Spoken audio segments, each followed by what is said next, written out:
Dalam cahaya yang redup, sosok itu melihat sekilas-kilasan kenangan masa lalu, sebuah dunia yang samar, seperti menatap langit dari dasar kolam renang ketika ia masih kecil. Dalam bayangan nostalgia itu, pemandangan berganti-ganti bagai film lama yang mulai memudar. Seorang pria menggenggam tangan kecilnya. Seorang wanita memeluknya dengan penuh kasih. Anak-anak lain, sedikit lebih besar darinya, tersenyum bersama. Dari jendela bus, ia melihat gedung-gedung besar dan toko-toko kecil berlalu. Dari dalam kereta, ia melihat rel panjang tanpa ujung dan lanskap kota yang tak berakhir. Waktu terus berjalan. Ia tumbuh, mengenakan seragam sekolah, bercengkerama dengan teman-teman, mengirim pesan hingga larut malam, duduk bersama saudara-saudaranya menonton film pinjaman di sofa, menyambut kedua orang tuanya pulang lalu makan bersama dalam kehangatan keluarga. Namun kebahagiaan itu berakhir tiba-tiba. Dunia di hadapannya memutih. Dinding putih, lantai putih, spray putih, dan di atas ranjang putih itu, tangan yang bergetar, kurus seperti ranting kering, terulur lemah. Air mata seseorang terdengar samar, lalu segalanya tenggelam ke dalam hitam. Ia terbangun di antara kabut samar, bertanya-tanya apakah ini mimpi. Di sekelilingnya, tidak ada apapun, tanah retak sejauh mata memandang, langit gelap tanpa cahaya, dunia tandus yang mati. Ia tidak merasakan tubuhnya. Ia tidak memiliki mulut, tidak memiliki mata, bahkan tidak memiliki bentuk yang pasti. Yang tersisa hanyalah kabut bercahaya pucat yang terus bergetar mengikuti emosinya. Ia menyadari bahwa dirinya hanyalah gumpalan kabut berwarna coklat muda. Tidak ada napas, tidak ada detak jantung, tidak ada rasa lapar. Tapi anehnya, ia tetap sadar. Ia tetap ada. Ia mencoba mengingat siapa dirinya, namanya, keluarganya, wajah-wajah yang pernah dekat dengannya, namun semua telah hilang. Ia hanya tahu satu hal, dulu ia seorang gadis. Ia mencoba membentuk kesadaran diri. Semakin ia mengenali pikirannya, warna kabut tubuhnya semakin pekat, semakin padat. Tapi di dunia kosong tanpa waktu itu, tidak ada siang atau malam. Ia hanya melayang tanpa tujuan, mengisi kekosongan dengan mengingat masa lalu yang samar. Sampai suatu ketika, sesuatu bergerak. Ia merasakannya, sebuah benda kecil melompat, menimbulkan rasa gatal yang aneh di benaknya. Tanpa sadar, kabut tubuhnya melesat dan menamparkan makhluk itu dengan pecin. Pelan. Seekor serangga. Begitu serangga itu menghilang, tersisa aroma manis seperti madu yang entah kenapa menenangkan hatinya. Ia tersenyum tanpa bibir, merasa puas tanpa alasan.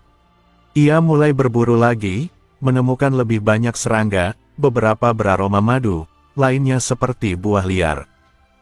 Ia tidak lapar, tapi aroma itu membuatnya bahagia. Hari-hari tanpa waktu pun berlalu. Ia bergerak di dunia kelabu itu, mengejar makhluk kecil dan menyerapnya menjadi kabut dirinya. Tubuhnya perlahan berubah, dari coklat muda menjadi coklat tua, lalu ke warna menyerupai kari. Kabutnya menjadi padat seperti pasir besi. Ia bercanda pada dirinya sendiri, bertanya apakah ia menjadi gemuk, karena terlalu banyak makanan ringan. Namun perubahan sejati datang ketika ia bertemu sesuatu yang lain. Seekor panter hitam. Ia membeku dalam ketakutan. Binatang itu sangat besar, lebih besar dari seekor kuda, namun anggun, dengan bulu hitam berkilau dan sepasang ekor panjang yang terbelah. Matanya perak, cemerlang, membawa kesadaran yang menakutkan sekaligus memesona. Untuk pertama kalinya, ia melihat tujuan di mata makhluk lain. Ia takut. Tapi di balik rasa takut itu, ada rasa kagum yang dalam. Panter itu begitu indah, ia bahkan ingin menyentuhnya. Dan kemudian, suara bergema di dalam dirinya. Kenapa kau tidak takut? Itu bukan sekadar raungan binatang. Suara itu berubah menjadi kata-kata di dalam pikirannya, suara berat, maskulin, dan menenangkan, seperti pria dewasa di usia matang. Ia ingin menjawab, namun tak memiliki suara. Ia hanya melompat-lompat kecil, membuat si panter sedikit terkejut. "Jadi kau bisa memahami ucapanku?" "Iya." Panter itu mendekat. Cakar peraknya menahan tubuh kabutnya dengan lembut, seolah memeriksa keberadaannya. Kau tidak lenyap. Jadi kau memiliki kesadaran dan tujuan." Ia mulai mengerti, makhluk tanpa tujuan atau pikiran akan musnah begitu disentuh oleh yang kuat. Dengan kata lain, hanya mereka yang memiliki kehendak hidup yang bisa bertahan.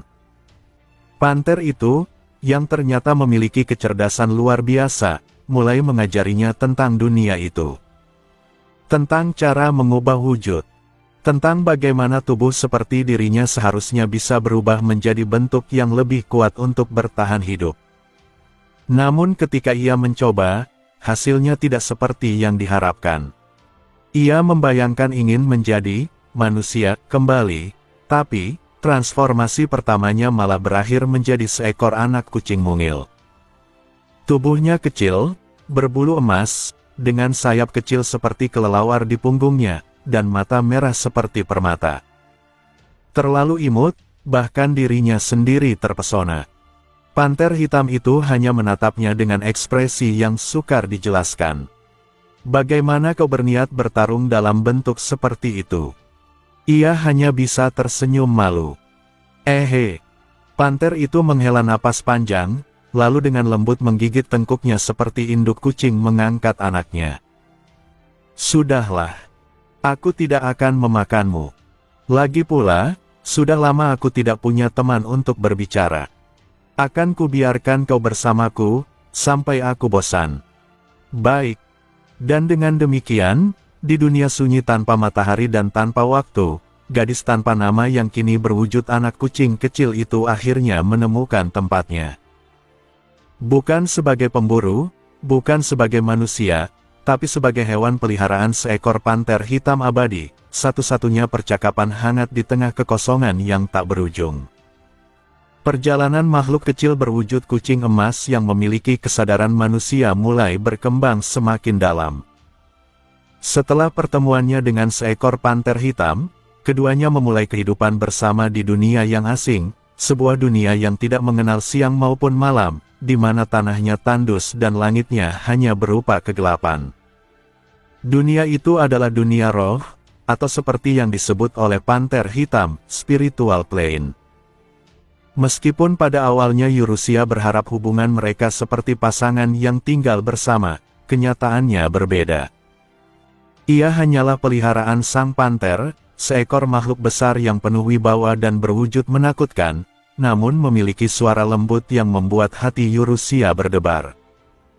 Panter itu memiliki kecerdasan luar biasa dan naluri tajam yang selalu mampu membaca isi hati kecil si kucing emas. Eurusia mencoba memahami dunia tempatnya tinggal.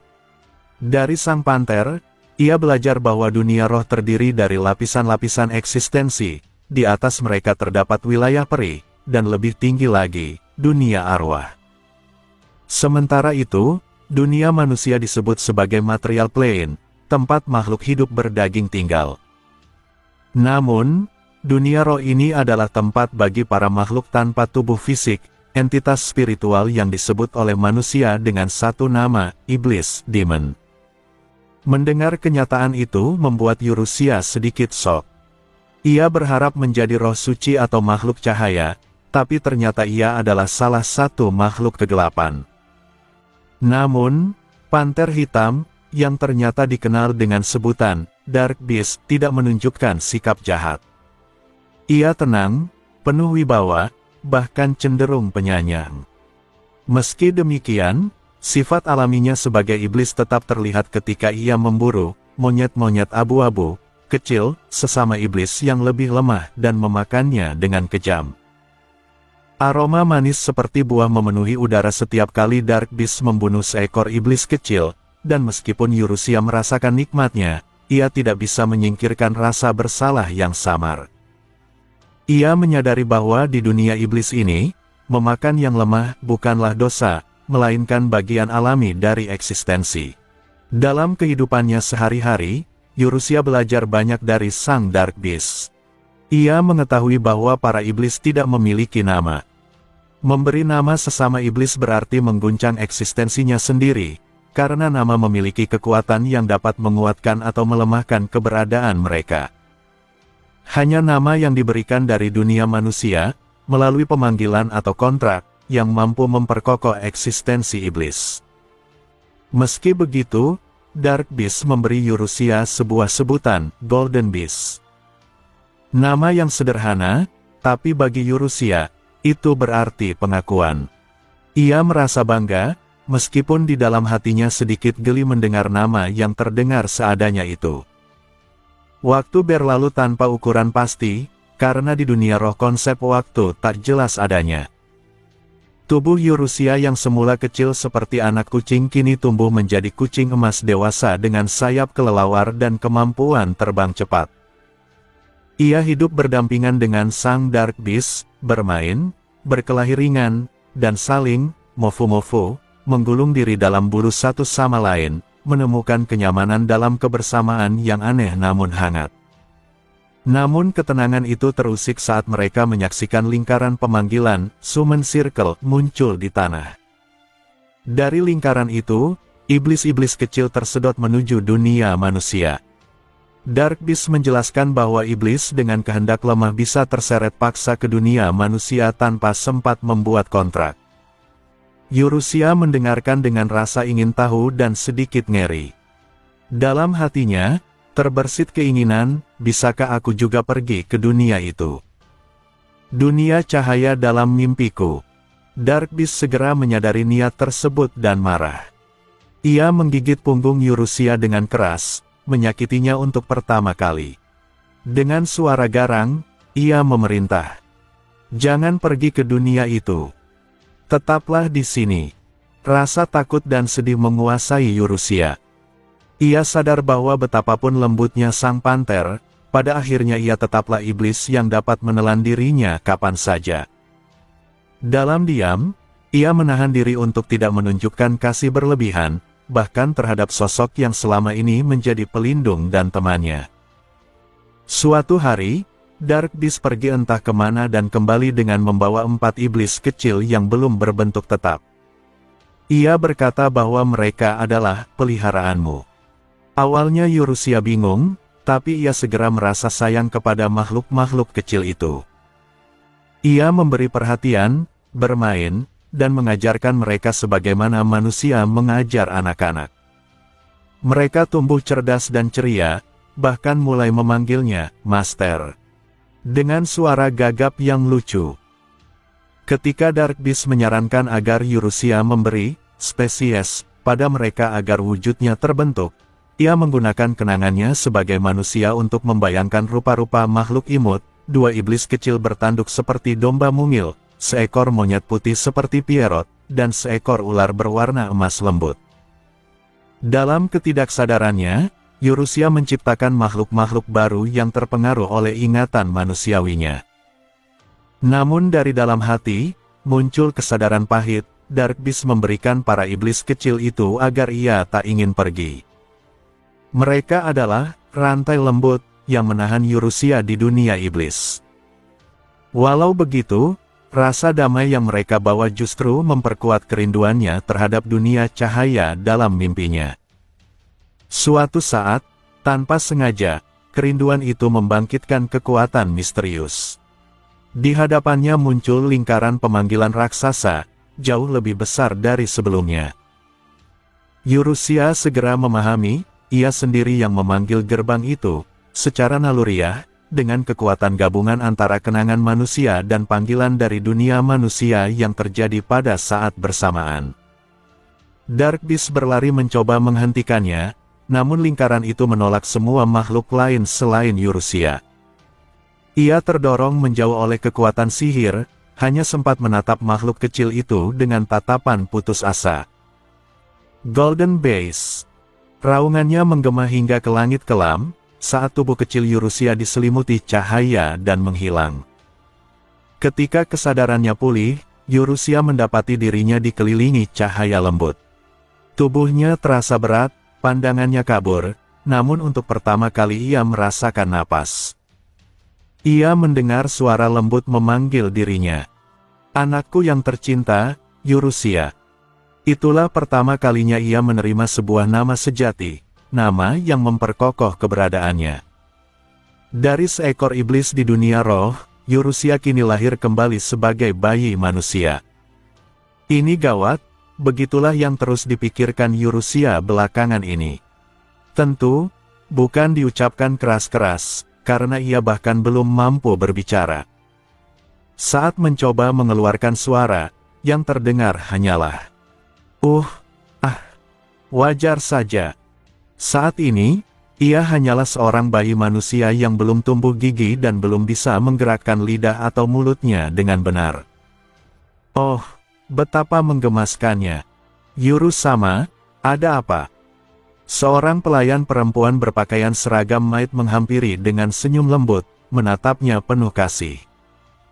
Yurusia hanya bisa berpikir, "Yah, bayi memang lucu," tapi bertanya pada bayi itu sia-sia, kan?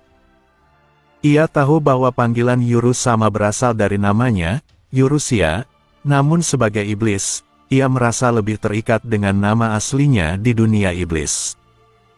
Tapi, ya sudahlah. Ia akan menahan diri. Meski tetap saja, Yuru membuatnya teringat pada maskot lucu dengan kesan lembek. Sudah 2 bulan berlalu sejak kelahirannya, dan kini ia mulai memahami situasi. Sepertinya ia terlahir di keluarga yang cukup terpandang. Plafon kamarnya dihiasi ornamen, dan para pelayan yang melayaninya semua cantik. Dipanggil Yuru-sama oleh wanita secantik itu sudah cukup menjadi bukti bahwa dirinya adalah seorang Ojo-sama. "Aku ini perempuan, kan?" gumamnya dalam hati, agak khawatir. Ia menggesekkan kedua kakinya, dan lega karena tak menemukan sesuatu di sana. Awalnya ia sempat bingung apakah bisa berpura-pura sebagai bayi dengan baik, tapi tubuhnya yang masih bayi perlahan mempengaruhi pikirannya. Kadang tanpa sadar ia menangis atau buang air tanpa kendali. Masalah berikutnya adalah bahasa. Ia yakin bahasa ini bukan bahasa Inggris, namun entah bagaimana ia bisa memahaminya. Mungkin ini efek kemampuan iblis. Ia ingin mempelajarinya lebih lanjut, karena mengerti ucapan tapi tak bisa membaca terasa menyusahkan. Soal makanan, ia hanya minum ASI. Rasanya tidak enak. Walau ibunya dan 2 wanita lain yang tampaknya ibu susu memberinya minum, ia tetap tak berselera. Tapi demi membuat ibunya tenang, ia memaksakan diri untuk minum. Berat, tapi ia bertahan. Lalu pertanyaan besar muncul di benaknya. Apa aku ini manusia, atau iblis? Ia baru bertemu 5 manusia sejauh ini, ibunya, pengasuh bernama Trufi, dan 3 pelayan, Vio, Fer, dan Min. Nama-nama itu terasa familiar, tapi ia tak tahu kenapa. Mungkin ia mencampur antara nama asli dan panggilan mereka.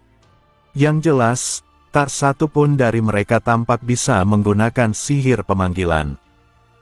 Tapi sihir memang ada di dunia ini, karena Vio bisa menyalakan cahaya di kamar dengan sihir. Meski begitu, Yurusia sedikit kecewa. Dunia ini bukan dunia mimpinya. Dan para pelayan memperlakukannya seperti bayi biasa, bukan iblis. Artinya, mereka bukan pihak yang memanggilnya. Mungkin ini fenomena alami, atau hasil gagal dari pemanggilan orang lain. Tapi yang paling mengerikan adalah ketika ia sadar, jika ia benar-benar menjelma di dunia manusia, berarti mungkin ada bayi yang dikorbankan sebagai wadah untuknya. Ia mulai gemetar. Apakah tubuh ini milik bayi manusia yang dijadikan tumbal? Pikirnya dengan ngeri. Namun kebingungan itu akhirnya terpecahkan secara tak terduga. Suatu hari, ibunya dan Trufi berbincang sambil melihatnya menyusu dengan baik. Yuru-sama benar-benar tumbuh sehat, Ria-sama. Ya, Saat anak ini lahir mati, aku benar-benar putus asa.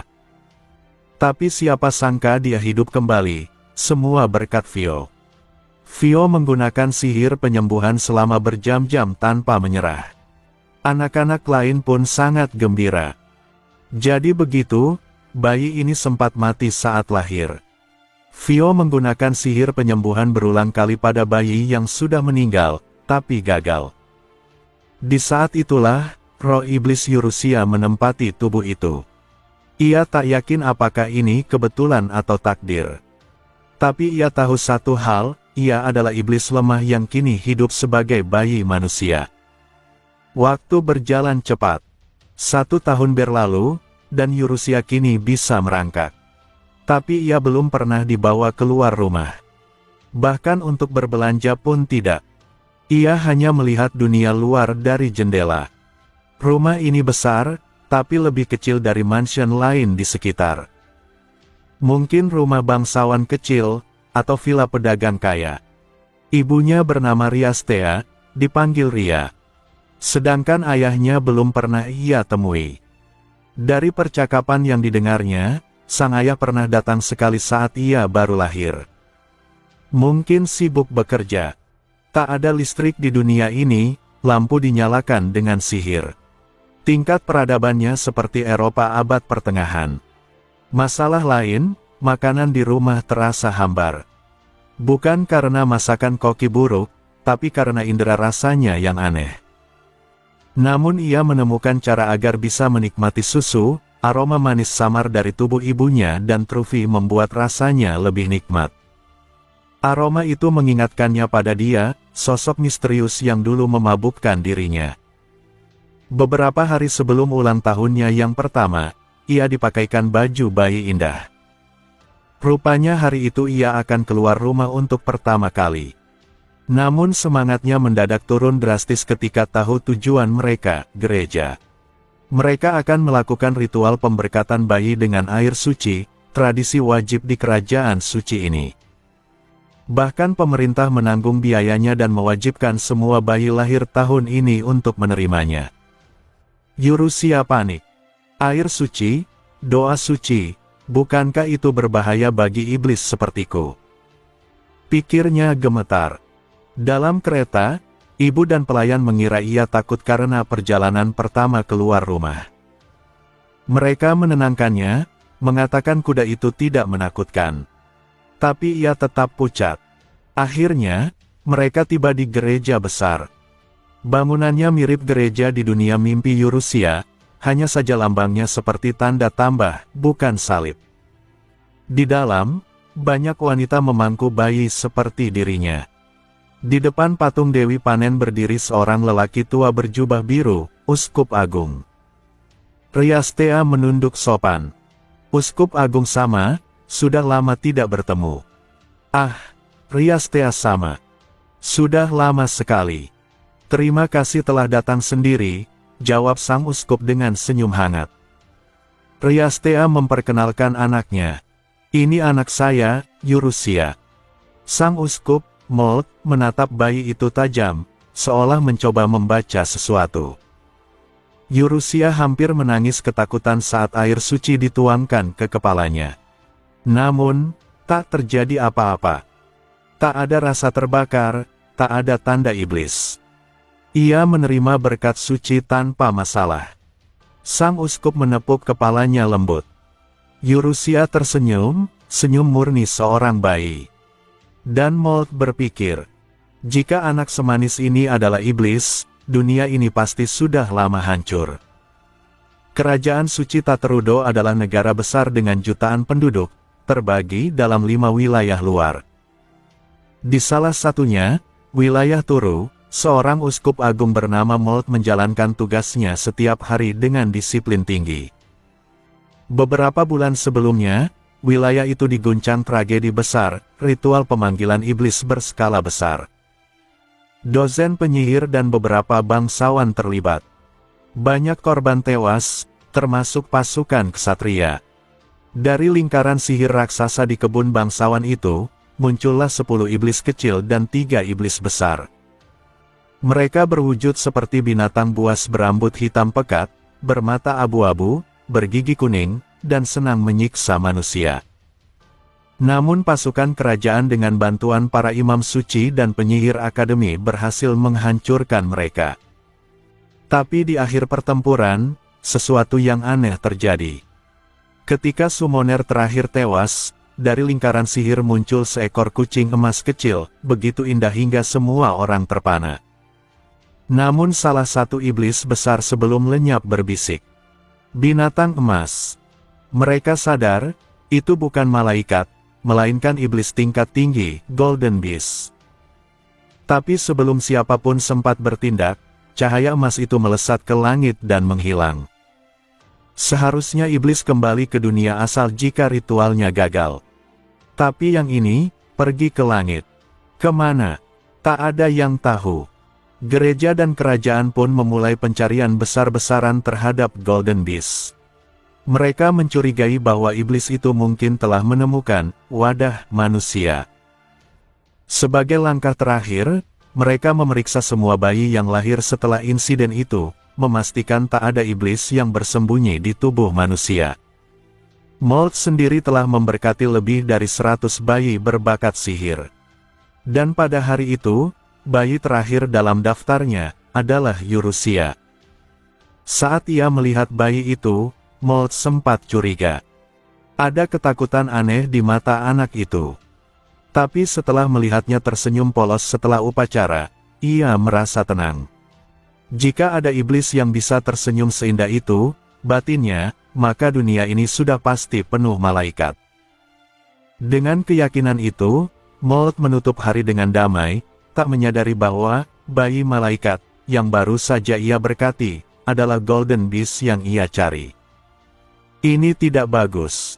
Suara kecil dan manis bergema pelan dari salah satu kamar kecil di dalam rumah besar itu. Tidak ada siapapun di sekitar, hanya aroma cat yang samar tertinggal di udara. Di kamar itu terdapat sebuah tempat tidur berkanopi baru yang besar, dan sebuah meja rias kecil seperti mainan anak-anak. Sekilas tampak kosong, tetapi sebenarnya ada seseorang di sana. Sebuah cermin besar berdiri tegak di dinding, ukuran dan kualitasnya cukup membuat siapapun terheran, sebab kaca merupakan barang berharga di dunia ini. Dan di depan cermin itu berdiri seorang anak kecil berambut emas. Dirinya sendiri.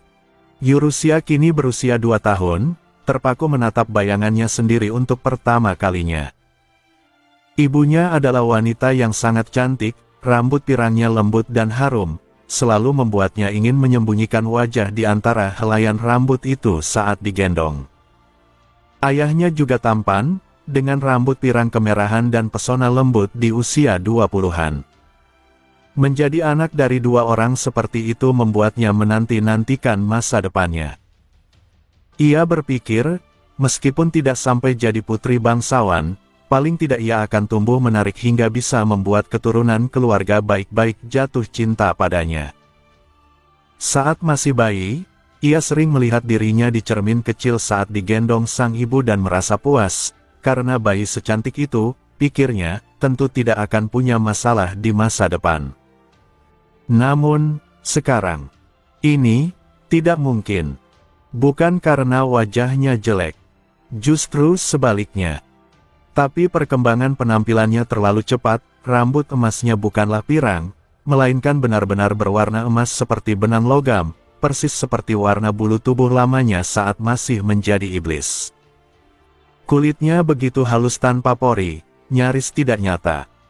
Ia memang mewarisi semua kebaikan dari kedua orang tuanya, bibir kecil merah muda dan bulu mata panjang keemasan yang indah. Tapi masalahnya bukan di kecantikan.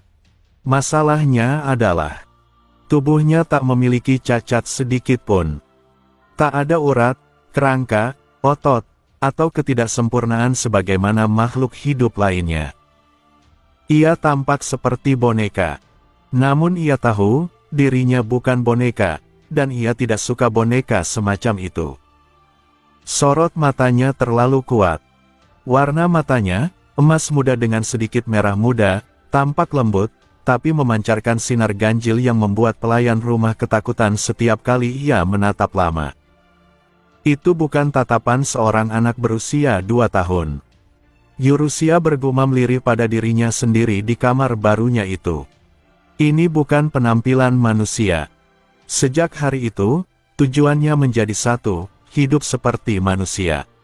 Bagi manusia biasa, itu berarti menjadi orang yang baik dan beradab. Tapi baginya, arti harfiah dari kata itu benar-benar menjadi seperti manusia.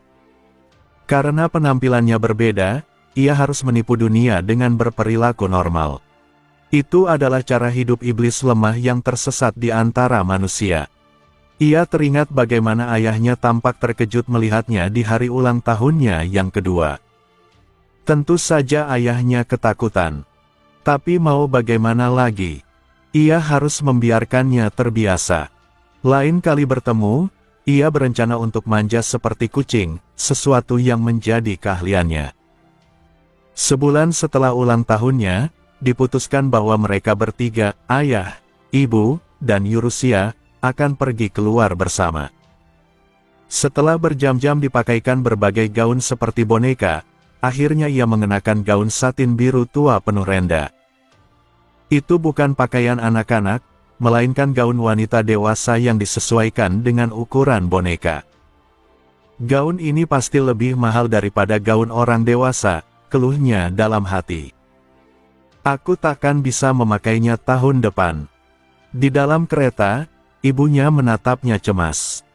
Yuru, kenapa? Kau tidak enak badan? Ya, jawabnya pelan. Ia merasa bersalah membuat ibunya khawatir, tapi juga bahagia karena perhatian itu. Saat tersenyum, ibunya memeluknya erat. Ia pun memutuskan untuk tidak lagi memikirkan soal ekonomi rumah tangga hari itu. Ibu, sudah sampai belum? Tanyanya manja. Sebentar lagi, Yuru. Nanti kalau sudah sampai, kau harus bersikap baik. Ya. Iya. Bagi orang luar, percakapan itu terdengar wajar untuk anak 2 tahun. Tapi sebenarnya, itu hasil dari kemampuan bicara iblis yang sengaja ia ubah agar terdengar cadel. Ibu, sudah Atya Bium. Imyah. Lisannya yang cadel terdengar sangat imut, sekaligus manipulatif.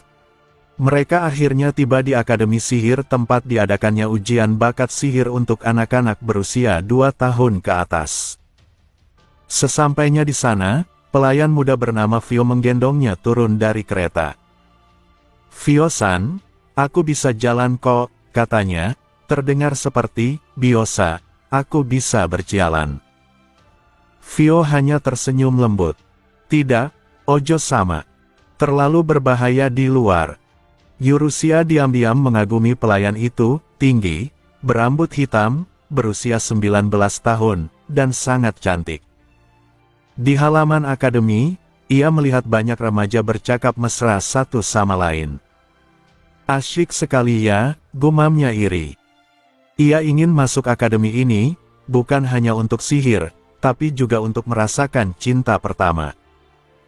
Di negara ini ada 2 jenis sekolah, sekolah umum untuk anak tanpa kekuatan sihir, dan akademi sihir bagi mereka yang memilikinya. Karena kebanyakan bangsawan memiliki kekuatan sihir tinggi, perbedaan status antara keduanya pun besar.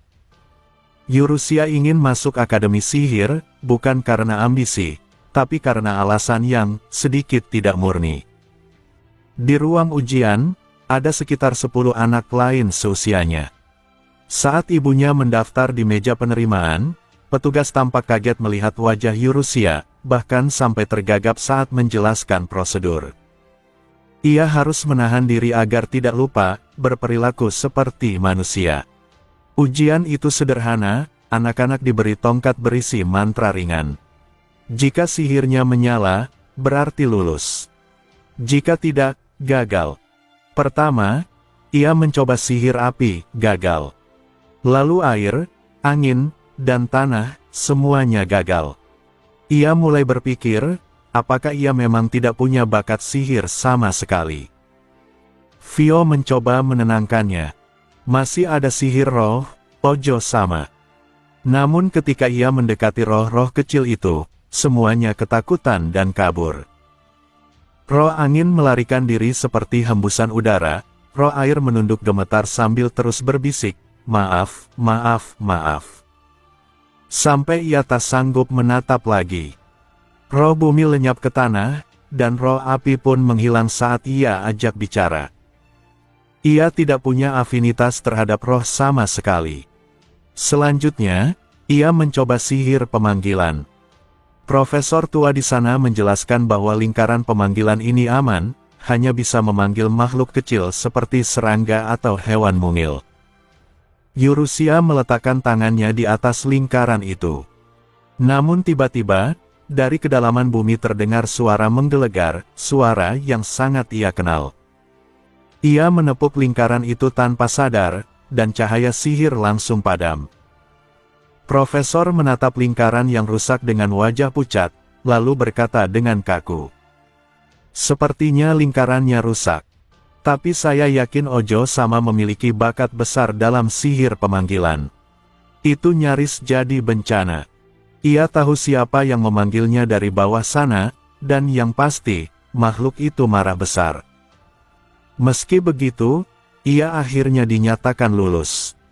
But terakhir adalah sihir suci.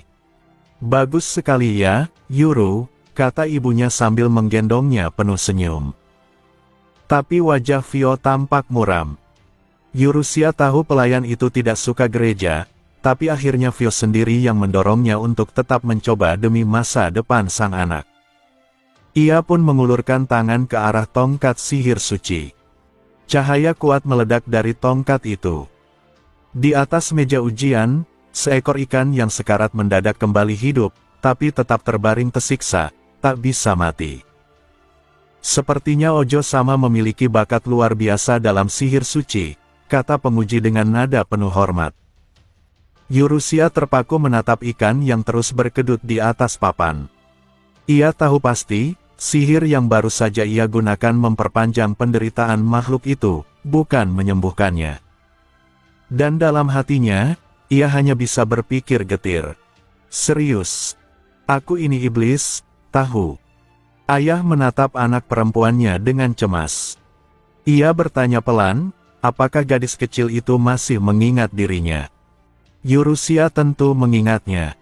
Selama pria itu adalah ayahnya, ia tak mungkin melupakan wajah setampan itu. Namun dari ekspresi sang ayah, terlihat jelas kekhawatiran bahwa karena jarang bertemu, mungkin sang putri telah melupakannya. Sejak peristiwa sihir suci, Yurusia yang menyadari keberadaan iblis dalam dirinya bertekad untuk berperilaku seperti manusia. Ia ingin berusaha sebaik mungkin sebagai seorang anak. Ketika ia memanggil dan berjalan mendekat dengan langkah kecilnya, sang ayah tampak terkejut.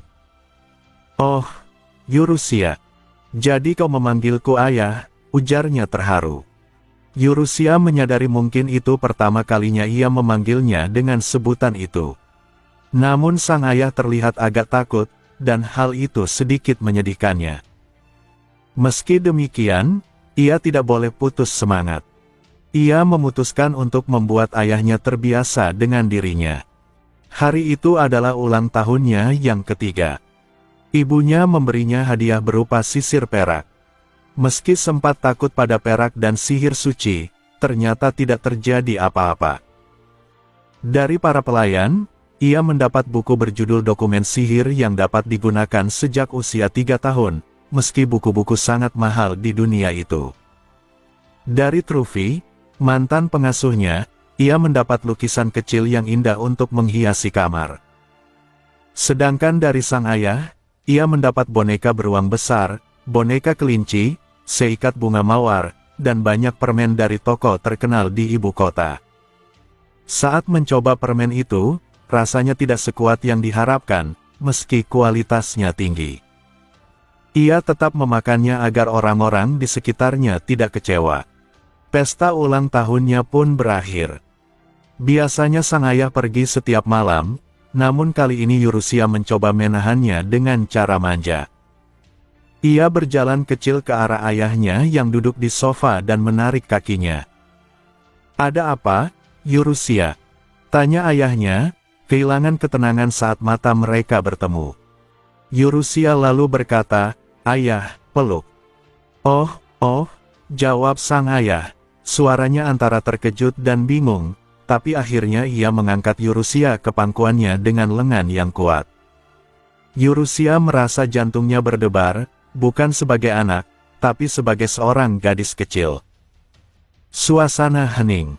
Yurusia menikmati hangatnya dada sang ayah, sementara pria itu tampak kebingungan menghadapi anak yang terlihat asing namun manis itu. Ia mulai menjalankan rencananya, menjadi seperti seekor kucing. Ia menggosokkan hidungnya ke dada ayahnya, membuat pria itu sedikit gemetar, namun Yurusia terus melakukannya. Akhirnya, sang ayah menepuk kepala Yurusia dengan hati-hati. Yurusia menggosokkan kepalanya ke tangan besar itu seolah berkata, "Ayah, tepuklah lebih lembut." Ia mencium aroma harum yang sama seperti ibunya dan semakin nusling di dada ayahnya. "Apakah kau kesepian?" tanya sang ayah dengan suara lembut. Yurusia terdiam sejenak. Ia tidak tahu harus menjawab apa. Wajahnya memanas, lalu ia menenggelamkan wajahnya ke dada ayahnya karena malu. "Mu, kau memang suka dimanja, baiklah, ayah akan memanjakanmu sepuasnya," ucapnya ceria, sambil mengelus rambut Yurusia dan menggelitik leher serta telinganya. Yurusia menggeliat kecil, tapi sang ayah menahan tubuh mungilnya agar tidak terlepas. Perasaan aneh mengalir di hati Yurusia, mirip dengan saat ia pernah memeluk dia di masa lalu. Mungkin ia sedang dijinakkan. "Nyaa," gumamnya tanpa sadar. Sang ayah tertawa lembut. "Hahaha. Yurusia benar-benar seperti anak kucing." Mendengar itu, wajah Yurusia semakin panas dan ia menempelkan wajahnya erat di dada ayahnya, mencari kenyamanan dalam aroma yang menenangkan. Ada seorang pria bernama Volt. Ia unggul dalam ilmu pedang dan kecerdasan, namun tak berambisi untuk menggunakannya demi kedudukan. Ia memiliki kakak laki-laki dan kakak perempuan yang akrab dengannya. Kakaknya yang perempuan berkemauan keras namun baik hati, dan menjadi kebanggaan saudara-saudaranya. Kakaknya yang laki-laki pemberani dan dikagumi banyak orang. Volt menghormati keduanya, dan mereka pun menyayanginya. Namun kecerdasan Volt justru menjadi sumber kesialannya. Keluarga mereka adalah keluarga bangsawan kuat, dan hanya satu anak laki-laki bisa menjadi penerus. Volt menganggap kakaknya pantas menjadi pewaris dan bertekad menjadi penopang. Namun waktu berlalu, dan orang-orang mulai mengatakan bahwa Volt lebih layak menjadi kepala keluarga. Volt menolak gagasan itu, bahkan berniat meninggalkan nama keluarganya. Kakaknya mencegahnya.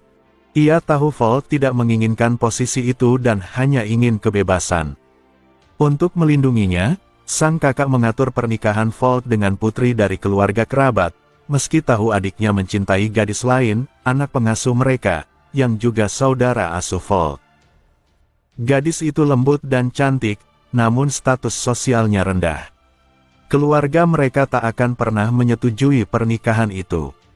Maka sang kakak memaksa pernikahan politik itu terjadi, meski sadar akan menyakiti hati mereka berdua. Tahun-tahun berlalu. Volt memiliki dua anak perempuan dari pernikahan itu.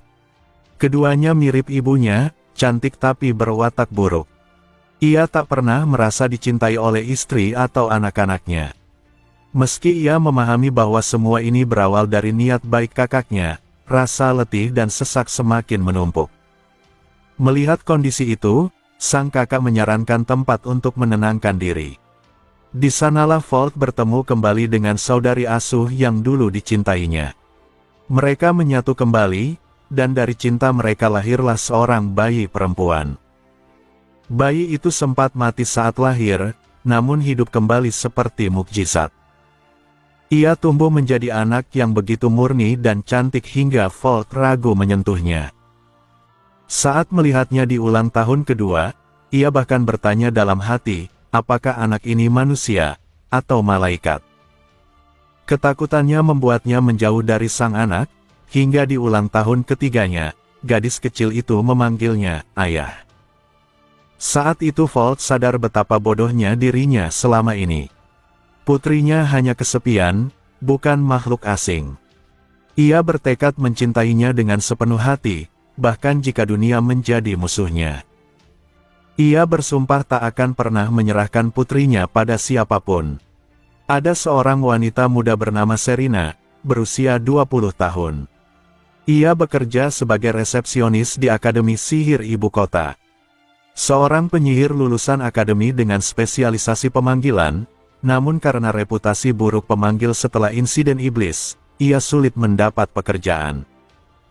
Akhirnya, berkat rekomendasi profesor, ia bekerja sebagai staf administrasi. Meski hanya resepsionis, ia bahagia dengan pekerjaannya.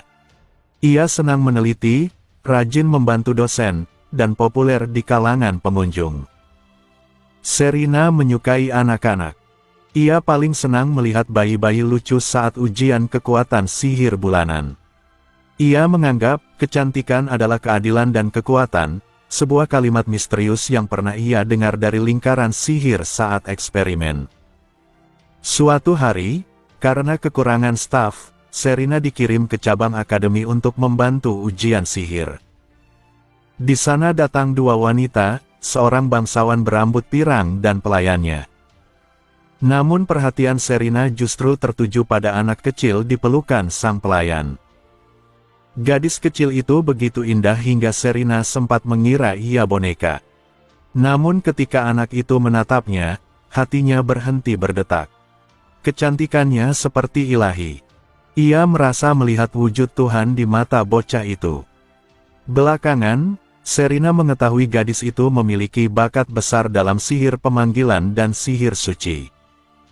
Jika kelak masuk akademi utama, Serina berharap bisa bertemu dengannya lagi. Beberapa hari kemudian, saat ia bekerja lembur sendirian di kantor, seorang wanita bergaun merah muncul. Ia adalah wakil direktur kehormatan akademi, wanita berambut merah menyala dan bermata biru tajam bernama Albertine. Albertine memintanya menunjukkan daftar hasil ujian sihir 3 tahun terakhir. Serina, yang tak berani menolak, segera memberikannya. Wanita itu menelusuri halaman-halaman dengan cepat, berhenti di satu nama, lalu menutup buku itu. "Terima kasih. Tapi jangan bekerja sendirian terlalu malam, ya," katanya lembut. Setelah itu ia pergi, meninggalkan Serina yang masih terpaku. Albertine berjalan di lorong akademi ditemani bawahannya, Zumana, pria kurus berumur 20-an. Ia bertanya tentang anak-anak. Zumana menjawab bahwa mereka telah tidur. Albertine bergumam lirih, jadi dia tidak di sana, tanpa menyadari kata-katanya terdengar getir. Mereka berjalan menembus koridor gelap menuju sebuah ruangan bercahaya samar. Di dalamnya ada profesor tua bernama Gaspal, mantan guru Albertine. Gaspal menyambutnya hangat. Albertine tersenyum samar saat melihat lingkaran sihir rumit di ruangan itu. Gaspal menjelaskan bahwa ia sedang memperbaiki lingkaran pemanggilan baru, disesuaikan dengan kekuatan seorang anak berbakat dalam sihir pemanggilan yang baru ditemukannya. Albertine menyipitkan mata. Ia tahu siapa anak itu. Gaspal menawarinya teh, tapi ia menolak, lalu bertanya tentang proyek sebelumnya. Profesor menjelaskan teorinya, tentang pemanggilan entitas tertentu berdasarkan gambaran jelas, bukan sekadar jenis roh.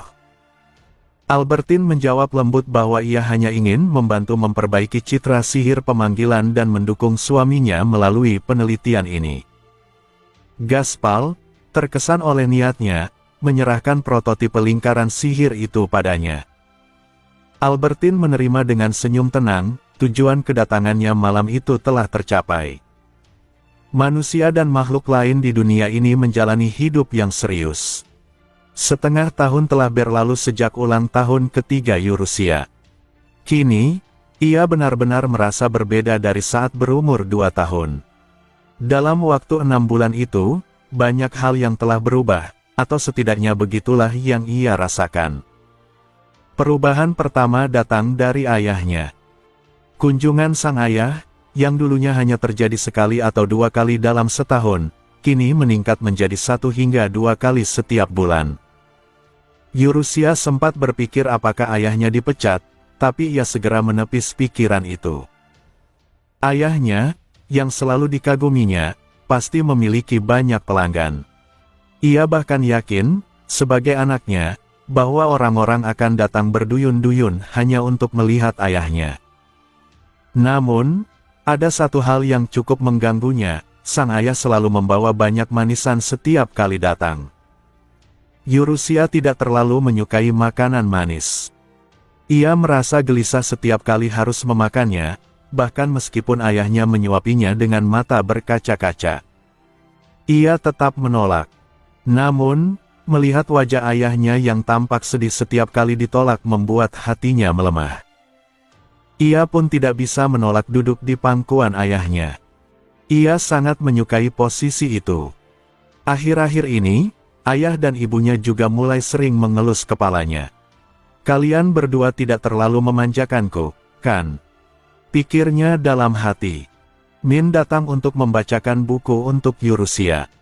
Ia sangat menyukai cerita. Buku yang dibawa Min adalah buku bergambar yang berisi kisah tentang tanah tempat mereka tinggal, daerah sekitarnya, dan berbagai legenda. Di dalam hutan yang dalam, tinggal suku peri bernama Shiodaifuku, ujar Min. Di dalam hutan yang dalam, tinggal suku peri Shiodaifuku, ulang Min dengan semangat. Oh, begitu. Eurusia mendengarkan sambil merenung. Shiodaifuku. Bukankah itu terdengar seperti nama makanan? Sebagai iblis, atau lebih tepatnya, sebagai penghuni dunia roh, meskipun ia tidak memahami bahasa, ia bisa merasakan makna di balik setiap kata. Ia bisa mendengar maksud dari kata benda seperti apel, dan menerjemahkannya otomatis ke dalam bahasa roh suci. Membaca bukan masalah baginya, tulisan otomatis diterjemahkan ke bahasa yang ia pahami. Tapi menulis, itu masalah besar. Ia tak memahami tata bahasanya. Oleh karena itu, ia mulai menurunkan tingkat kemampuan penerjemahan bahasa dan berusaha mempelajari bahasa dunia ini secara normal. Ketika ia menyebut pelan Shiodaifuku, hasil terjemahannya membuatnya tercengang. Elf. Benarkah? Jadi yang dimaksud Shiodaifuku itu elf. Ia menghela napas. Dunia ini benar-benar aneh. Ia kemudian mendengar bahwa bangsa dwarf juga ada. Sebutan asli mereka adalah Mochipurun. Nama yang aneh juga. Tinggi mereka sekitar 2 meter, dan karena hidup menyendiri, jarang sekali terlihat di negeri ini. Namun, Eurusia ingin sekali bertemu mereka, meski mungkin akan menahan tawa jika benar-benar melihatnya. Negeri tempat mereka tinggal disebut Kerajaan Suci Taterudo. Ibu kotanya besar dan dikelilingi banyak kota satelit dengan jutaan penduduk. Ke arah barat, terdapat wilayah Turu, yang juga dihuni ratusan ribu orang. Banyak orang di negeri ini yang menghabiskan hidup tanpa pernah meninggalkan wilayah tempat lahirnya. Perjalanan jauh dengan kereta kuda bisa memakan waktu 2 hingga 3 minggu, sesuatu yang Eurusia tidak ingin alami. Di negeri jauh bernama Yul, ada Raja Iblis juga, lanjut Min. Raja Iblis. Seperti yang diharapkan dari dunia fantasi. Ada negeri-negeri yang dihuni kaum iblis, meskipun serangan terakhir terhadap umat manusia telah terjadi ratusan tahun yang lalu. Mendengar itu, Eurusia yang sempat cemas akhirnya merasa lega. Yuru tampaknya sangat menyukai ikan, ujar seseorang. Iya, jawabnya pelan. Padahal, sebenarnya ia tidak terlalu suka. Rumah besar keluarga mereka berada di atas bukit, dan di luar temboknya ada sungai kecil. Terkadang, Franz sang tukang kebun pergi memancing bersama para penjaga. Eurusia, yang digendong Fer, ikut menonton. Ia penasaran kapan Fer akan berhenti menggendongnya. Kalau terus begini, pikirnya, lengan Fer pasti akan semakin besar dan kekar, bagaimana nanti ia menikah dengan lengan seperti itu. Ikan-ikan hasil tangkapan biasanya dijadikan santapan malam. Rasanya agak hambar. Tapi ada sesuatu dalam dirinya yang merasa aneh setiap kali melihat ikan yang baru saja ditarik dari air, sebuah dorongan instingtif untuk menyerang, seperti naluri saat mengejar tikus di dunia roh. Namun tentu saja, jika ia benar-benar melakukannya, ia akan langsung dibawa ke rumah sakit karena dianggap aneh. Jadi ia menahan diri. Ia juga tidak ingin mengotori tangannya. Ketika ia mengintip ke dalam keranjang ikan dan melihat ikan-ikan itu menggeliat lemah, ia merasa, ikan yang masih hidup tampak lebih menggugah selera daripada yang sudah dimasak. Ia menggelengkan kepala sendiri. Vio mengajarinya tentang sihir. Meskipun ia tahu dirinya hanya bisa menggunakan sihir pemanggilan dan sihir suci, ia tetap ingin memahami jenis sihir lainnya. Vio menunjukkan sihir air sederhana. Bola air padat muncul di telapak tangannya. Ini sihir air umum, kata Vio. Umum, gumam Yurusia. Ya, sihir air yang sangat umum. Jawabannya terdengar kabur. Vio menjelaskan bahwa mantra kuno digunakan untuk memanggil elemen air. Katanya, sihir itu pertama kali diciptakan oleh bangsa elf. Yurusia hanya bisa bergumam, kerja bagus, para elf. Namun menurutnya, sistem sihir dunia ini aneh. Orang-orang melafalkan mantra tanpa benar-benar memahami artinya, hanya menghafalnya. Bagi manusia, mantra itu hanyalah bunyi kosong. Tapi sebagai iblis, Yurusia memahami maknanya sepenuhnya. Mantra yang Vio gunakan terdengar seperti air yang menguasai seluruh ciptaan, kucium tangan ini. Sihir ini sederhana dan berfungsi, tapi terasa terlalu samar. Ketika ia bertanya tentang sihir roh, Vio menjelaskan bahwa itu digunakan untuk memanggil roh, roh angin, roh air, dan sebagainya. Namun, Vio juga berkata bahwa di sekitar kediaman mereka tidak ada tanda-tanda keberadaan roh. Yurusia tahu alasannya, roh-roh itu lari menjauh darinya. Api mengecil saat ia duduk di dekat perapian, bukti bahwa para roh menghindarinya. Vio lalu menjelaskan tentang sihir pemanggilan, katanya, sihir itu menggunakan bentuk simbol, sama seperti roh menggunakan kata. Namun penelitian tentangnya masih berlangsung. Dulu, makhluk yang dipanggil langsung lenyap sesaat setelah muncul. Yurusia bisa menebak alasan kenapa, karena hanya iblis yang mampu membuat kontrak untuk menetap. Setelah itu, Vio mengajarinya sihir suci. Mantranya sederhana. Jadilah terang. Sebuah bola cahaya muncul. Sihir ini bisa disesuaikan menurut imajinasi pengguna, menjadi penyembuhan, cahaya suci, atau kekuatan penghancur kejahatan. Namun bagi Yurusia, semuanya terasa hanya sebagai manipulasi energi cahaya, bukan kekuatan ilahi. Yurusia juga belajar tentang hewan di dunia ini. Ada kuda, tentu saja, karena ada kereta. Bentuknya hampir sama dengan yang ia ingat dari masa lalu, hanya saja perilakunya lebih manja. Ayahnya memperkenalkan seekor kuda putih padanya. Lihat, Yurusia.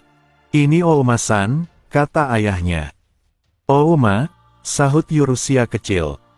Ia digendong ayahnya saat menungganginya. Mereka pergi bersama beberapa pengawal, tapi ibunya tidak ikut kali ini. Kuda bernama Sik tampak jinak pada ayahnya, tapi ketika melihat Yurusia, kuda itu langsung kaku dan menunduk.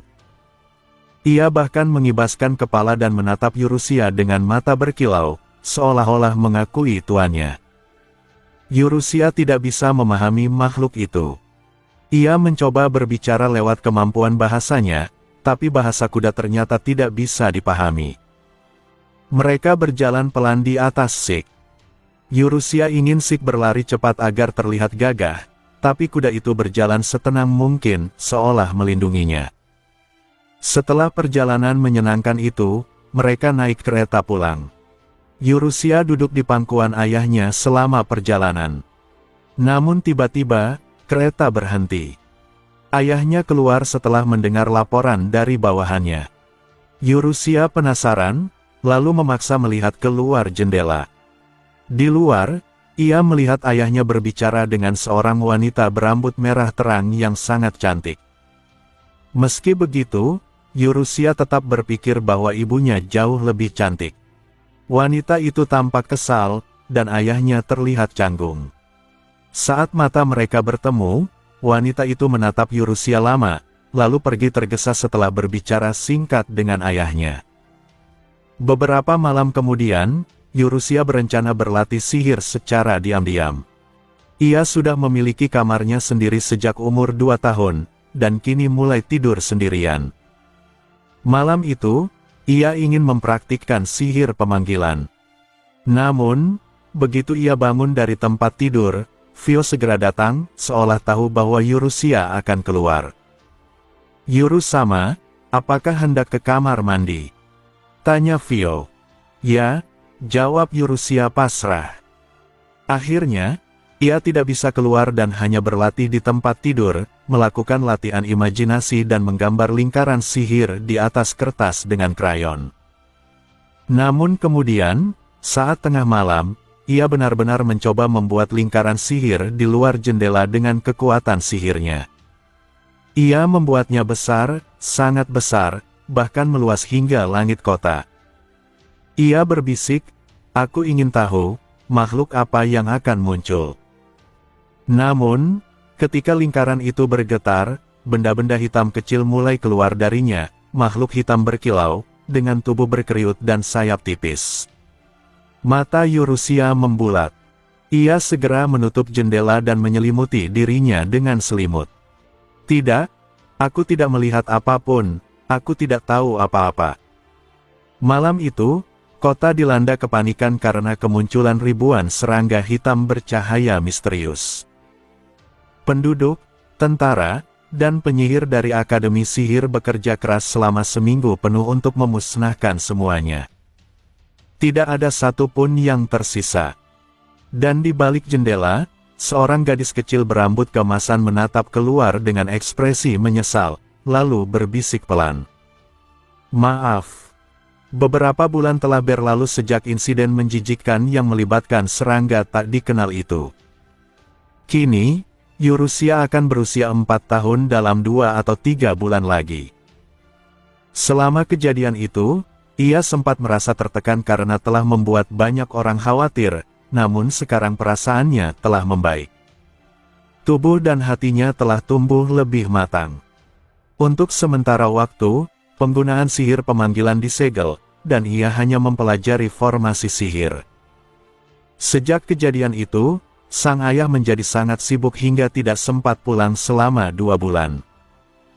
Namun begitu beliau pulang, saat Yurusia hendak menyalurkan keinginannya untuk dimanja, ayahnya tiba-tiba mengajaknya ke pesta teh. Pesta teh? Untuk apa? Selama ini, Yurusia hanya berbicara dengan sekitar 10 orang. Apakah ia termasuk golongan penyendiri? "Ada banyak anak-anak seusiamu yang akan menghadiri pesta teh itu," kata ayahnya. Dengan kata lain, karena Yurusia hanya pernah bertemu orang dewasa, sang ayah ingin mempertemukannya dengan anak-anak sebayanya agar bisa berteman. Maka, demi menjaga kehormatan sang ayah, Yurusia memutuskan untuk ikut serta. Kini, ia sedang terguncang-guncang di atas kereta, duduk di pangkuan ayahnya. Ia bercanda dalam hati, bahwa ia akan terus duduk di pangkuannya hingga berumur 15 tahun nanti. Pesta teh akan diadakan di ibu kota kekaisaran 3 hari lagi. Perjalanan dengan kereta memakan waktu 2 hari. Jadwalnya sangat padat, bahkan Yurusia bertanya-tanya apa yang akan terjadi bila ia terlambat berangkat. Ibunya tidak ikut. Padahal ia ingin melihat ibu kota bersama keluarga. Sebagai gantinya, Fio dan Fer ikut menemani. Barang bawaan mereka pun dibuat sesedikit mungkin, karena segala perlengkapan telah disediakan di tempat tujuan. Ia kembali berpikir, sebenarnya, Apa pekerjaan ayahnya? Tak seorang pun pernah membicarakannya. Mungkin ayah akan memberitahunya saat ia berusia 4 tahun nanti. Mereka menempuh jalan di tengah ladang dan tiba di sebuah kota menjelang senja. Yurusia merasa sedikit cemas karena baru pertama kali berpisah dari ibunya selama seminggu penuh. Namun, ia juga sedikit bersemangat, malam ini ia bisa tidur bersama ayahnya. Perjalanan berjalan lancar tanpa hambatan. Tak ada bandit yang menghadang, dan rombongan mereka dikawal oleh lebih dari 10 pengawal serta seorang kepala pelayan tua yang tampak ramah. Yurusia mengucapkan terima kasih dengan tulus, membuat sang kepala pelayan menitikkan air mata haru. Kini tibalah waktunya untuk menghadiri pesta teh. Pesta itu diadakan di taman luas di depan sebuah mansion megah. Meja dan kursi tertata rapi, orkestra memainkan musik lembut, para pelayan menyiapkan teh, dan beragam kue tersaji dengan indah. Namun, hanya ada 6 anak yang hadir. Melihat kemewahan itu, Yurusia bertanya-tanya, apakah mereka bangsawan? Ia semakin curiga pada pekerjaan ayahnya. Tidak apa-apa, pergilah bermain. Status sosial tidak penting dalam pesta ini, kata sang ayah. Meski begitu, Yurusia tetap merasa tegang. Ia memutuskan untuk bersikap anggun seperti seorang gadis terdidik. Namun, tak ada satupun anak yang menghampirinya. Ada 2 anak laki-laki dan 4 anak perempuan, semuanya tampak lebih tua darinya. Saat ia mendekati kelompok gadis-gadis itu, mereka justru terdiam dan menatapnya dengan wajah kaku. Sekali lagi, ia ditakuti. Ia pun menunduk sopan, tersenyum kecil agar tidak tampak menakutkan, lalu berjalan ke meja yang agak jauh. Seorang pelayan datang dan menumpuk banyak kue di hadapannya. Yurusia berterima kasih dengan gugup, namun suasana tetap canggung. Semua mata tertuju padanya, percakapan di sekeliling pun terhenti. Lalu, terdengar suara lembut. Kalau tidak keberatan, maukah kau memetik bunga bersamaku di sana? Yurusia menoleh dan melihat seorang gadis kecil berambut pirang lembut dengan mata biru jernih. Gadis itu tampak gugup namun manis. Yurusia menjawab dengan senyum hangat. Baik, ayo. Gadis itu memperkenalkan diri sebagai Sally, dan Yurusia pun memperkenalkan dirinya. Mereka berjalan bergandengan tangan menuju taman bunga. Di sana, Sally mengajarinya membuat mahkota bunga. Meski tangan Yurusia kaku, Sally dengan sabar membimbingnya. Senyum lembut gadis itu membuat Yurusia merasa nyaman. Namun, suasana tenang itu terganggu ketika 2 anak laki-laki mendekat. Mereka tampak lebih tua, mungkin sekitar 6 atau 7 tahun.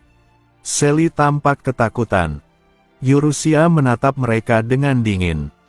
Salah satu dari mereka, berambut pirang kemerahan, tetap melangkah maju dan bertanya dengan nada sombong.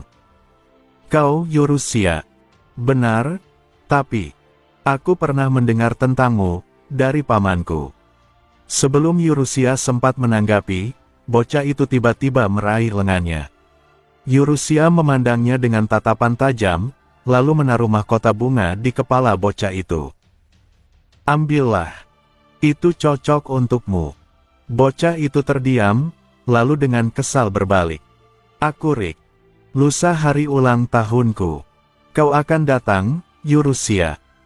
Tanpa menunggu jawaban, Rick pergi begitu saja. Yurusia tertegun. Ia akan kembali ke rumah besok pagi, bagaimana mungkin menghadiri pesta ulang tahun itu. Sally menatapnya cemas. Yurusia hanya tersenyum tipis dan mengucapkan terima kasih. Ia merasa bahagia bisa bertemu dengan gadis lembut itu. Beberapa hari sebelumnya, dari sudut pandang Sally. Celine Lauralane, putri dari Earl Oralean, baru berusia 5 tahun ketika ayahnya memanggilnya ke ruang kerja dan mengatakan sesuatu yang mengejutkan. Pesta teh pertamamu telah ditentukan, Sally. Akan diadakan di Taman Istana Kyle. Hanya anak-anak yang hadir, jadi bersikaplah ramah. Sally merasa cemas, undangan datang begitu mendadak. Namun, ayahnya tersenyum lembut. Ini bukan pesta yang menakutkan. Seorang teman ayah memintanya. Putrinya akan hadir juga, tapi anak itu jarang keluar rumah karena kesehatannya. Anak itu, yang bahkan belum berumur 4 tahun, pasti akan merasa gugup. Maka Sally diminta untuk menemaninya.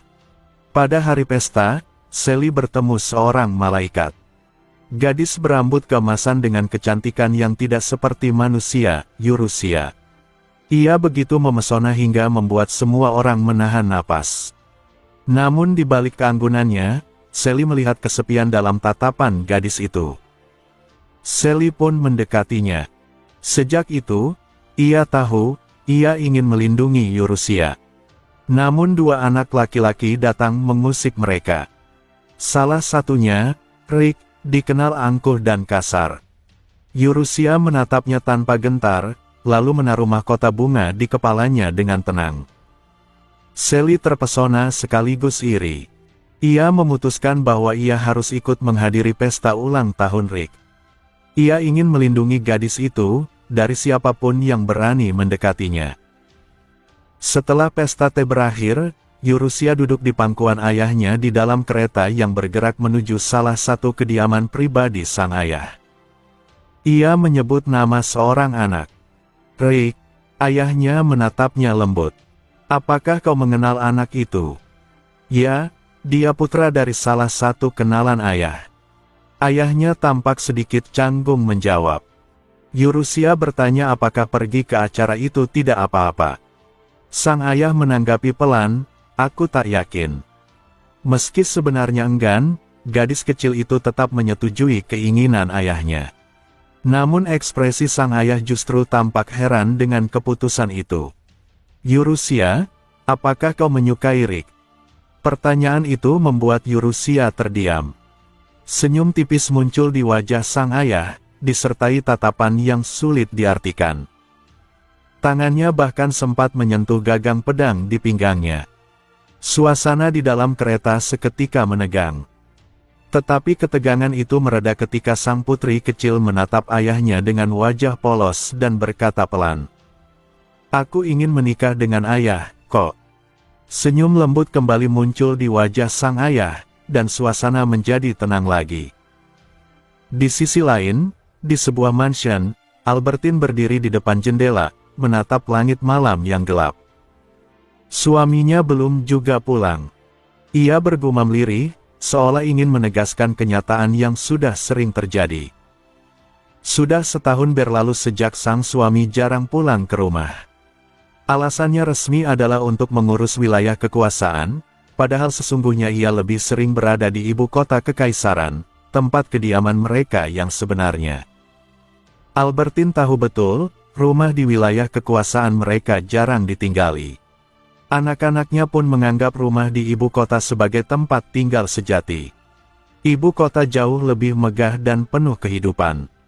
Pesta dansa diadakan hampir setiap malam, undangan minum teh datang setiap hari. Wanita-wanita bangsawan selalu memujinya dan berlomba-lomba menarik perhatiannya. Namun, bagi Albertine, mereka semua adalah musuh. Ia tidak berseteru langsung, tapi juga tidak bergaul. Ia mengabaikan para bangsawan muda dan juga para bangsawan tua yang memandang suaminya dengan kasihan. Ia tahu apa yang diinginkannya, bukan harta, bukan kehormatan, melainkan suaminya sendiri. Tapi suaminya tak lagi pulang. Ia sadar bahwa ia telah merebutnya dari wanita lain, dan hati pria itu tidak pernah sepenuhnya menjadi miliknya. Ketika pelayan setianya, Zumana, memanggil, ia baru tersadar dari lamunan. Zumana menawarkan minuman hangat, dan Albertine memilih teh mawar kesukaannya.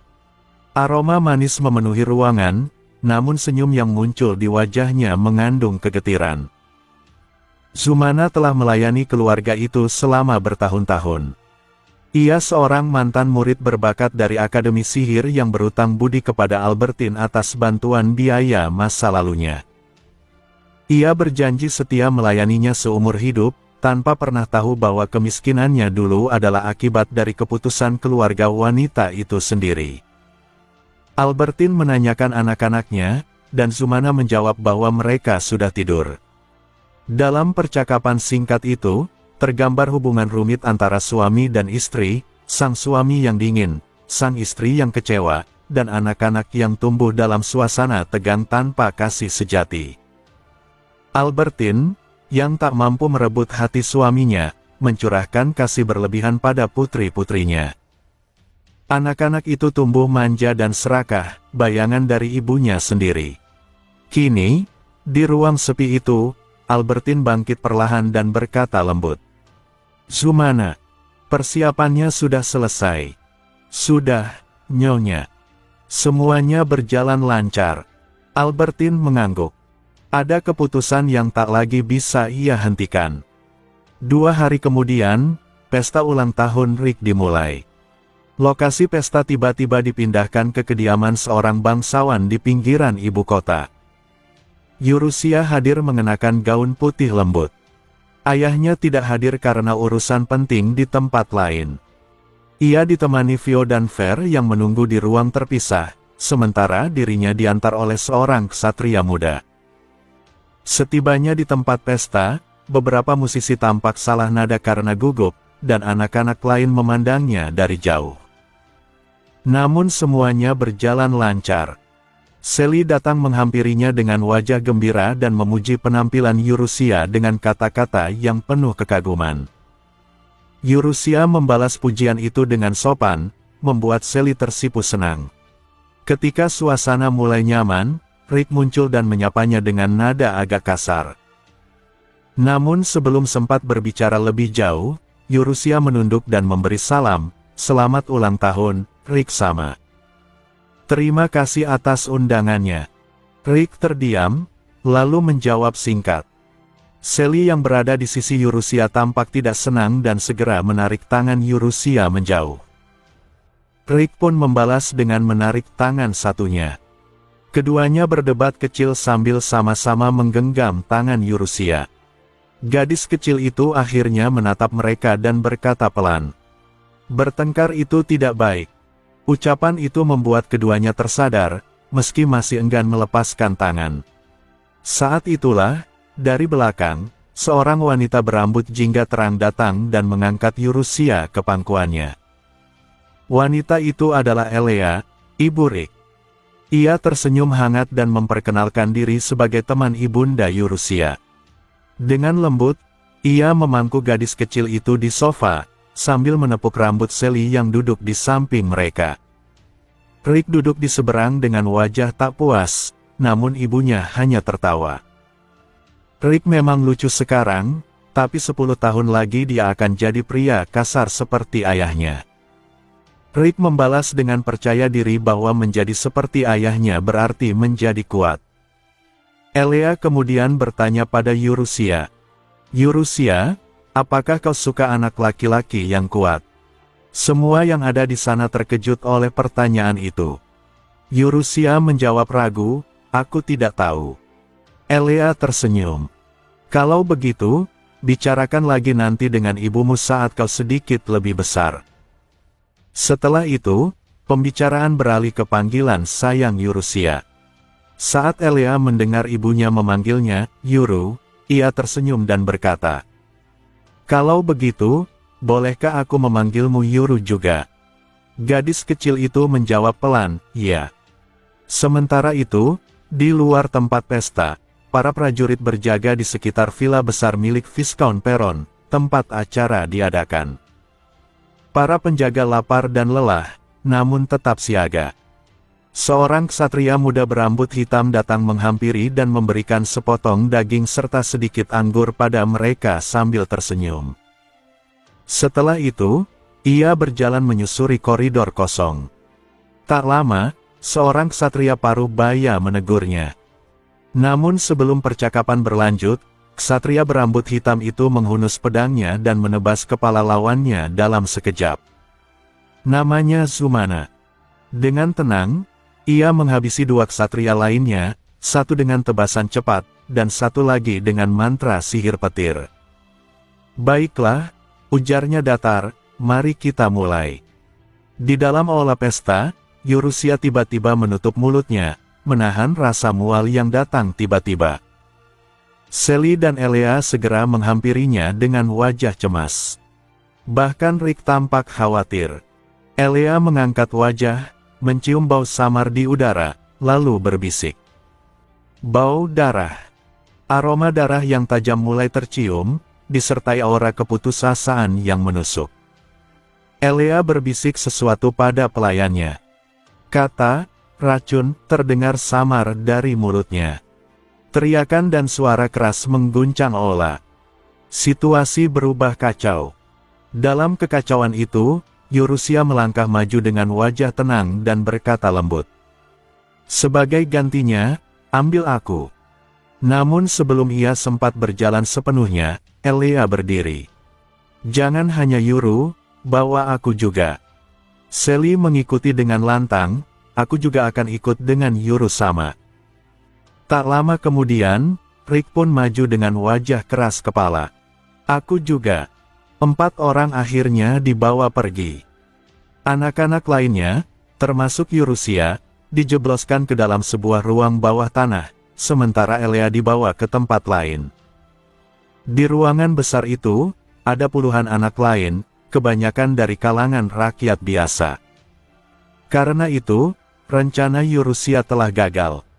Namun, hatinya tetap tenang dan puas. Sally menggenggam rok Eurusia dengan cemas, sementara Rick berdiri di dekat mereka, berusaha tampak berani meski kakinya gemetar hebat. Melihat keduanya, Eurusia teringat bahwa dirinya bukan manusia, melainkan iblis. Ia menyadari bahwa jiwa iblis dan jiwa manusia memiliki perbedaan kecil, dan bahwa kehidupannya di dunia manusia membuat jiwanya terkikis perlahan. Agar jiwanya tumbuh, ia memerlukan jiwa manusia lainnya. Di hadapannya, anak-anak yang terluka terbaring lemah tanpa makanan dan tanpa harapan. Namun, Eurusia tidak merasakan amarah atau belas kasihan, melainkan rasa kasih yang aneh, kasih yang tidak manusiawi, penuh ketertarikan terhadap penderitaan mereka. Di antara anak-anak itu, matanya tertuju pada satu anak yang tampak ingin mati. Ia berjalan mendekat, dan anak-anak lain menjauh karena takut. Dengan tenang ia berlutut di hadapan anak itu dan bertanya apakah hidup terasa menyakitkan. Tatapan kosong anak itu menjawab keinginannya untuk mengakhiri penderitaan. Eurusia menatap lembut dan berkata, bahwa itu tidak boleh. Saat tangannya menyentuh pipi anak itu, penderitaan dan keputusasaan anak tersebut mengalir ke dalam dirinya, memuaskan hati iblisnya.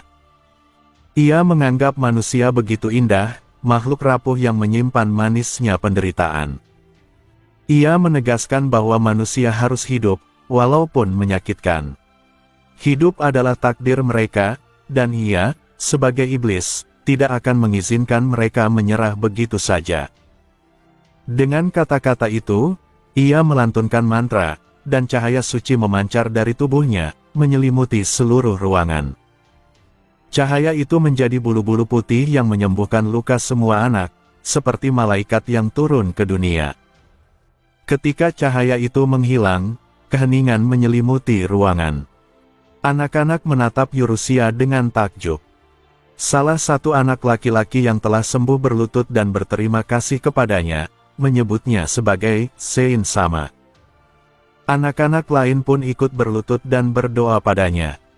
Eurusia terdiam, ia, iblis, kini dianggap sebagai seorang santo. Di sisi lain, Eleanor berdiri di sebuah ruangan luas dengan pilar-pilar kasar, berhadapan dengan Albertine.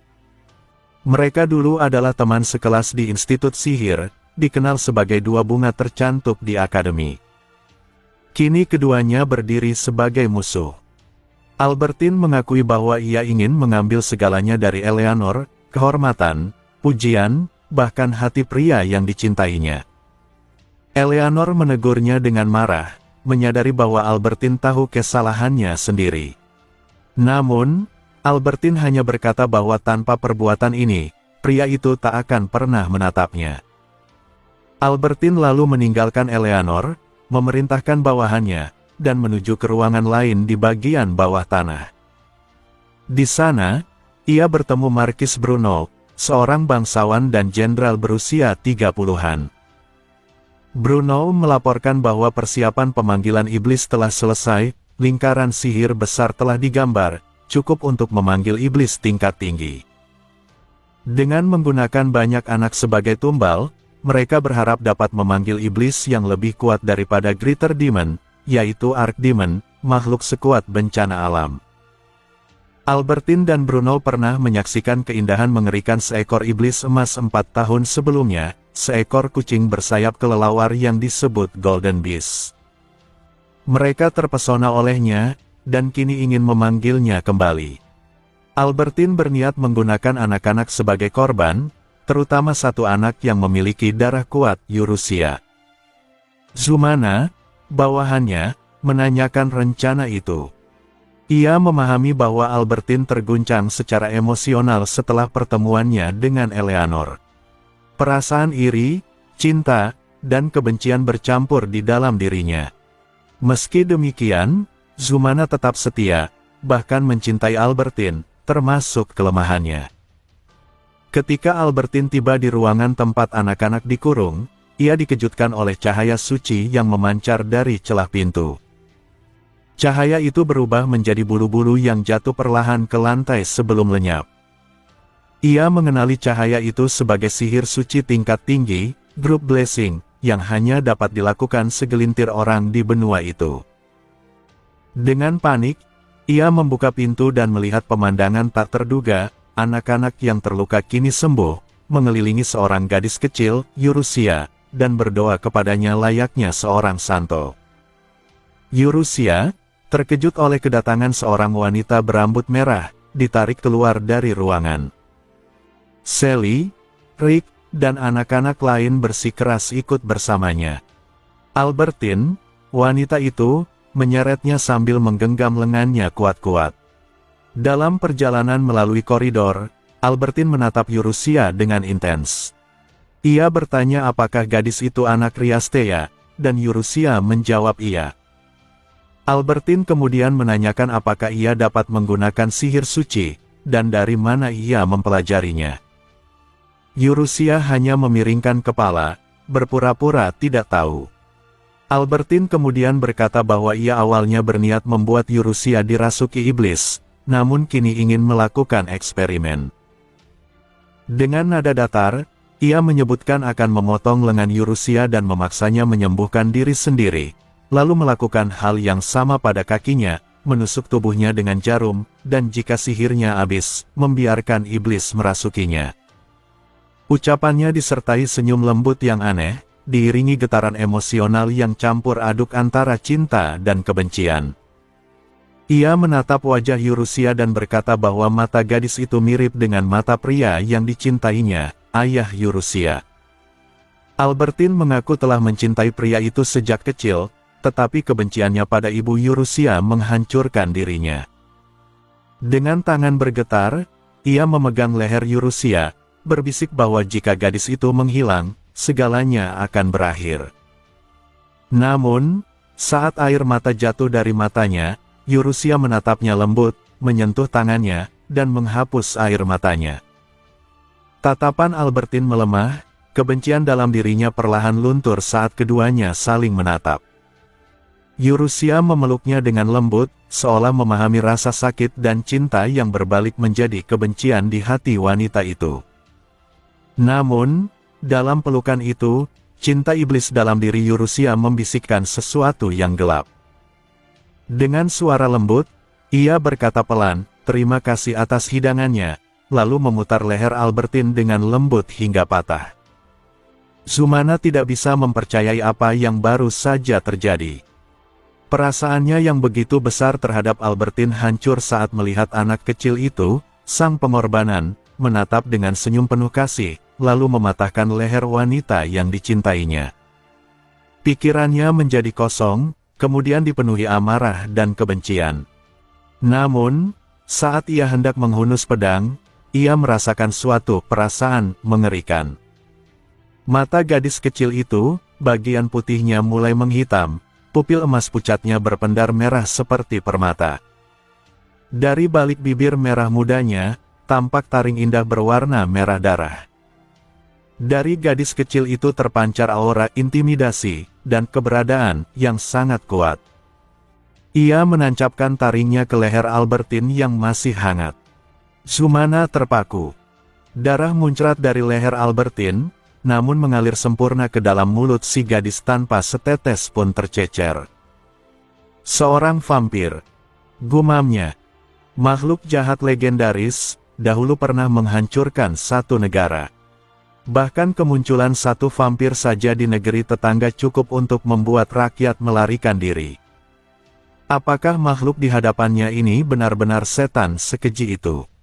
Mendengar suaranya, gadis kecil itu melepaskan gigitannya, menatap Zumana dan bergumam pelan, "Vampir." Dengan nada berbeda, lalu menepuk perutnya dan kepu mengeluarkan sendawa kecil. Zumana gemetar. Ia sadar bahwa di mata gadis itu, dirinya bukan manusia, bukan musuh, hanya makanan. Menahan suara erangannya, Zumana berbalik dan berlari.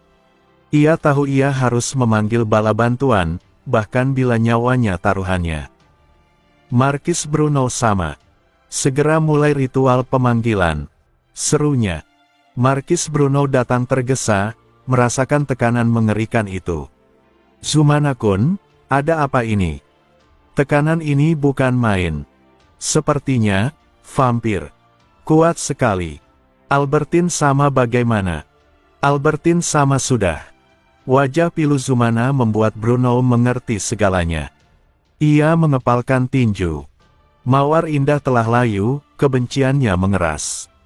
Bahkan dengan iblis pun, apakah kita bisa menang? Mungkin. Baik. Ksatria dan prajurit.